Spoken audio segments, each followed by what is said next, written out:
it's Julie, owner and PT of Lady Bits Physical Therapy. Today I'm making this video because I had a request from someone, one of you, requesting specifically help for tailbone pain or coccyx pain. So let's talk about that. So welcome to your pelvis, and I've grabbed the tailbone attached to everything else it's attached to. Let's flip things around and just kind of cover the anatomy. So I'm going to zoom way in here. So what you see here, here's the sacrum. This is an ilium, and this is an ilium. So right here we have a sacrum, and attached to that sacrum, although my model's not the greatest in the world, is your coccyx, aka your tailbone. So you notice this teeny little bone coming right off here. There's a joint right there that it attaches to. But you'll also notice all the muscles that are attached to the tailbone. I really want you to see this.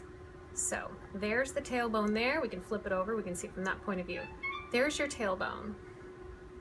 And we've got all these muscles that are coming right off the tailbone. So we have coccygeus on one side, and ischiococcygeus, and even pubococcygeus coming all the way from the pubic bone, pulling all the way back to the coccyx.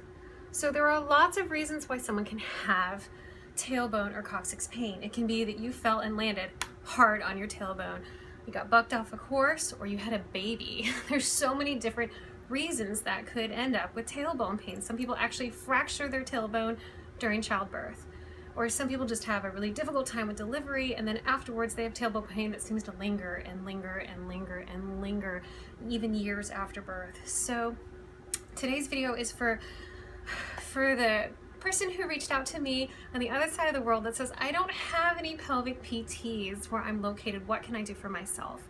So this is specifically for someone who does not have access to a good pelvic floor physical therapist who can help them. Again, I always encourage every one of you to try to find someone local to you that can help you, because pain is never normal.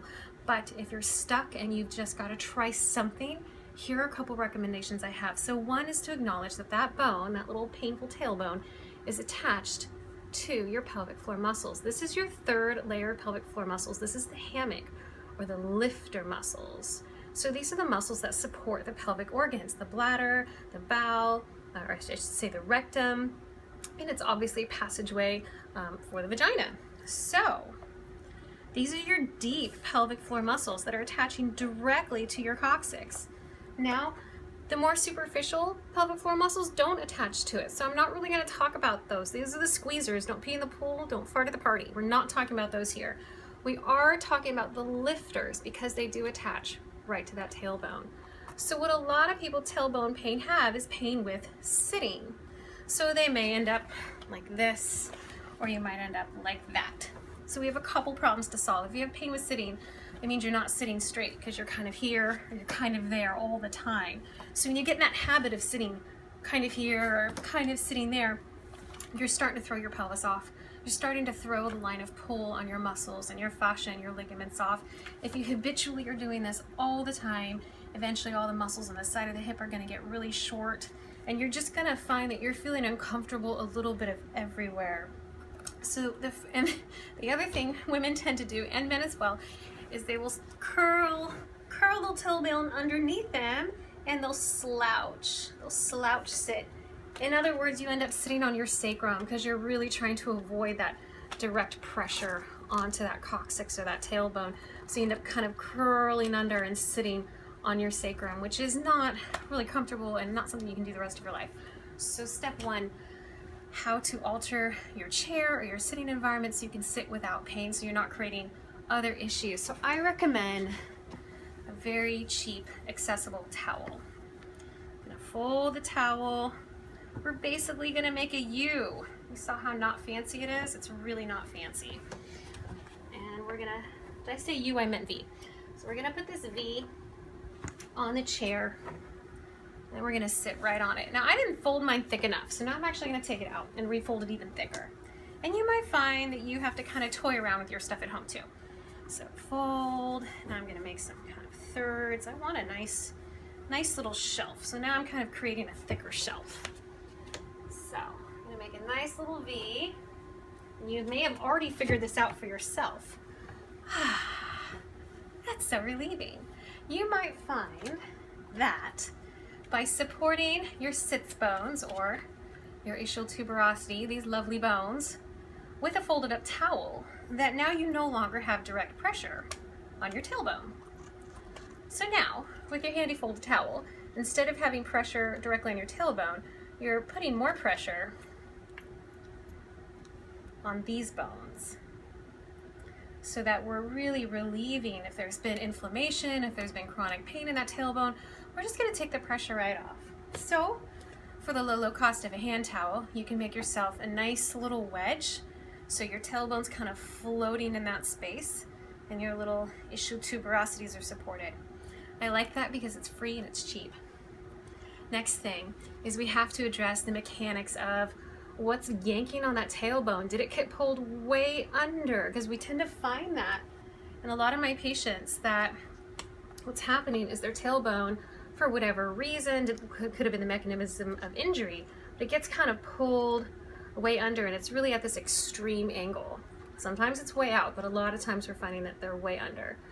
So that's where a good therapist comes in. They can actually go in rectally. This sounds worse than it really is, but you can find a therapist to go in rectally and palpate that tailbone, one finger in, one finger out. So you're really right on top of it. So one finger on the outside, one finger on the inside, and they can actually do a little adjustment and kind of straighten out that tailbone if it's been pulled way under. We can kind of pull it out.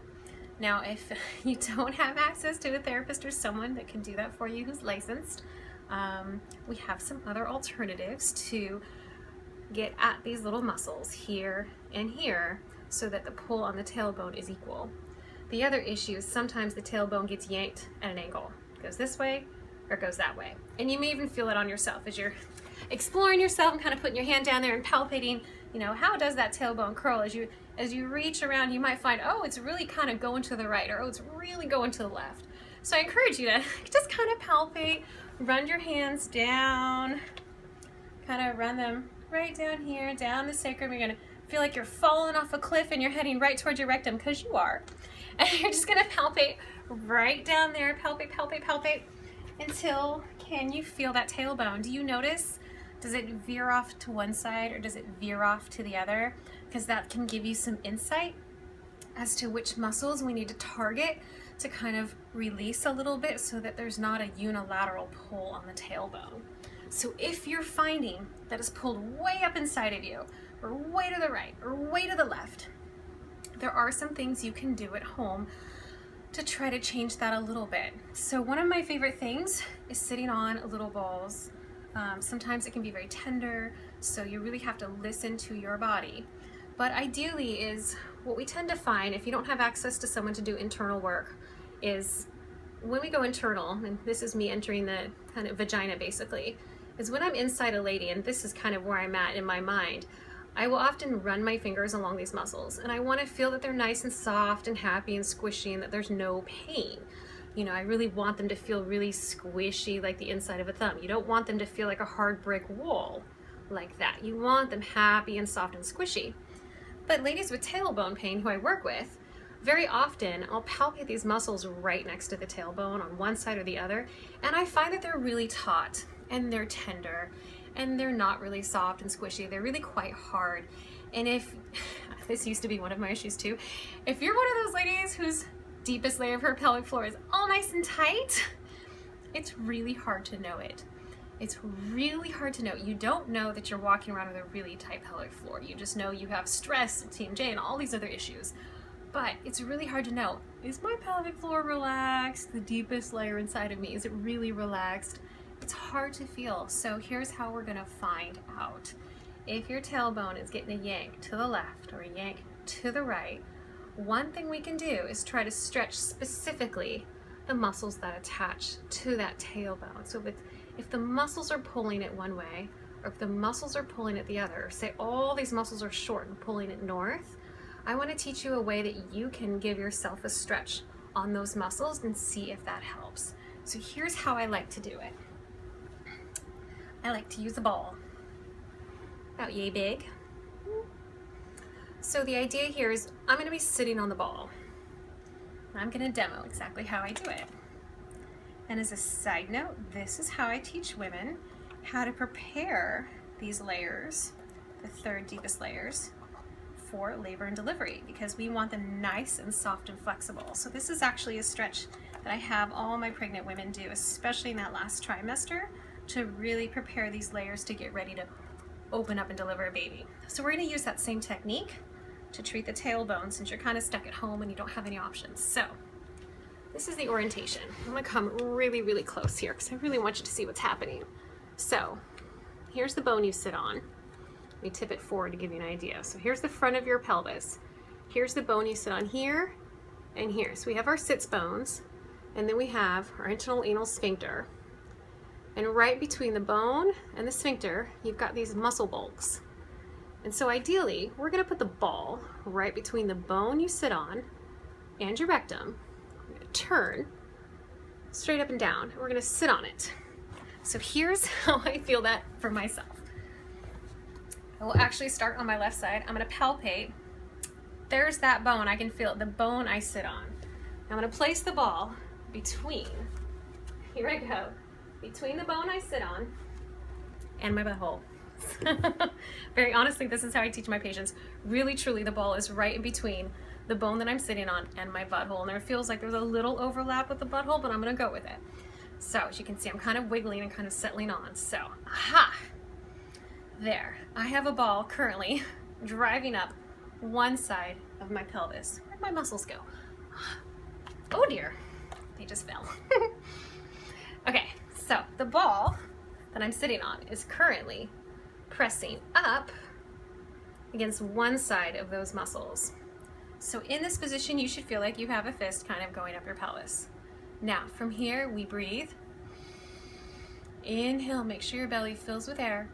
Exhale, and melt over the ball. Inhale. You're probably gonna feel more pressure with the inhale, and exhale. Melt over that ball. This is gonna be a long, slow stretch. If you're anything like me and your piriformis on the left side of your hip is holding on for dear life, it's gonna take you longer.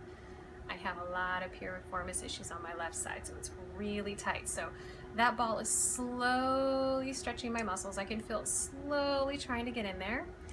You may find that when you put the ball on the other side, that it just goes whoop and goes right in. So one side might be tighter than the other. We're gonna stay here for a good minute. Just breathing, and you'll notice on the inhale, you'll feel more pressure where the ball is at, and exhale.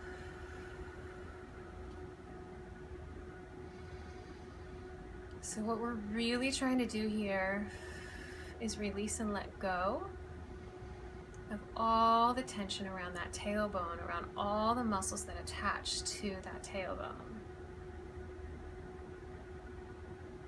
You shouldn't feel like you have to grip. This should not be causing pain. It should just feel like a slow, deep stretch. And actually, as the minute goes on, you may notice it doesn't even hardly feel like you're sitting on anything anymore because you can't even feel it. Awesome. Good job. So if it's been about a minute, I'm going to pull it out and just take a minute to appreciate how the side feels that you just sat on the ball. So for me, I feel like my pelvis bone just went whoop over here. I feel like I really opened up on this side of my pelvis. So now I'm going to flip it on the other side. So again, I feel for that bone that I sit on. Here's my butt. There's the bone I sit on. So I'm going to put it right between that bone and my butthole. Wiggle around a little bit. Kind of feel like I nuzzle it. Oh yeah, this is my good side. It just whoop goes right in. And again, I'm going to breathe and let go.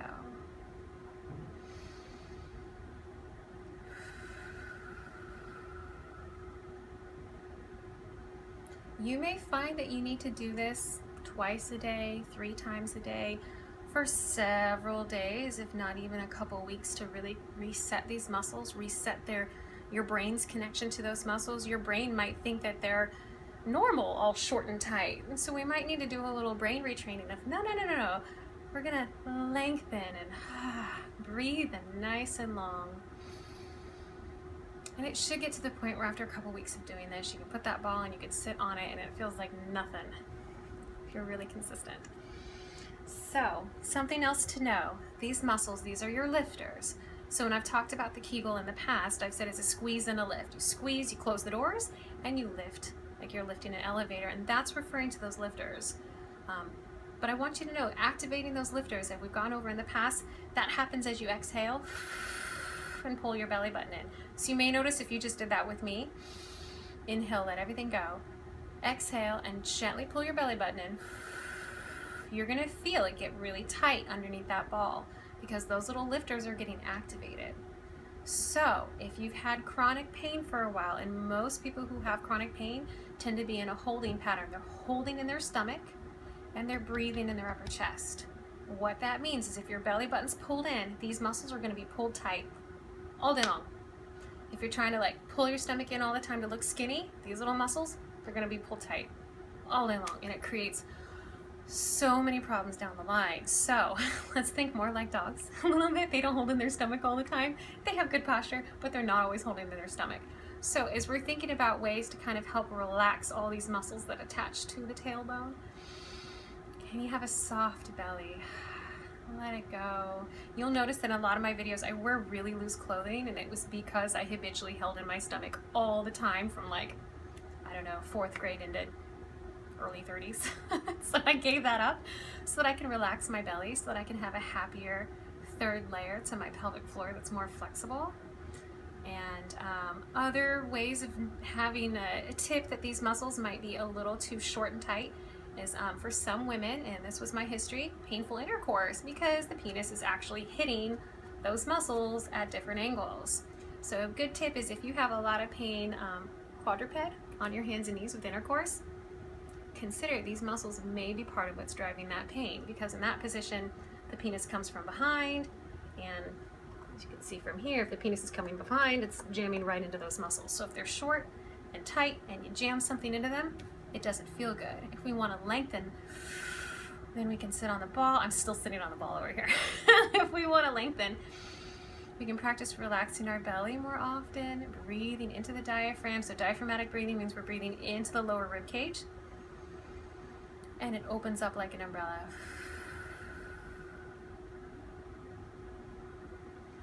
So this may not be everything you need to solve your tailbone pain, but I really hope that it helps you. I hope that just getting in touch and starting to feel these muscles and make the connection between your brain and the bottom of you, and trying to learn based on what ball you're sitting on. Ooh, I have one side that's really tight and one side that's not. Well, maybe I'll focus on the tight side and every day and continue to let it go. And in between those times, use a folded up towel to sit on so you're not constantly aggravating a tailbone that's trying to learn a new position. Now there are nerves and there are ligaments, so this is not the end all be all to tailbone pain, but this is my best recommendation if you're stuck at home and you've got nothing but yourself, of a really good place to start. 1, get the weight off of it by sitting on a folded towel. 2, let's start working on the muscles that attach to it. 3, let your belly go. Practice diaphragmatic breathing, because every time you pull your belly button in, you're shortening these muscles. And I don't want to say that to make you fearful of using your muscles and engaging them appropriately with movements, mechanics, exercises, and all those things. Yes, we have to use our core, but if you're someone who's stuck in chronic pain, chances are you might be clenching all the time. So try to drop the shoulders, relax the face, and try to relax all the way down as much as you can. I hope this helped you. Let me know, and until I see you again, thank you so much. Take care, like, subscribe, and share, and I'll see you soon.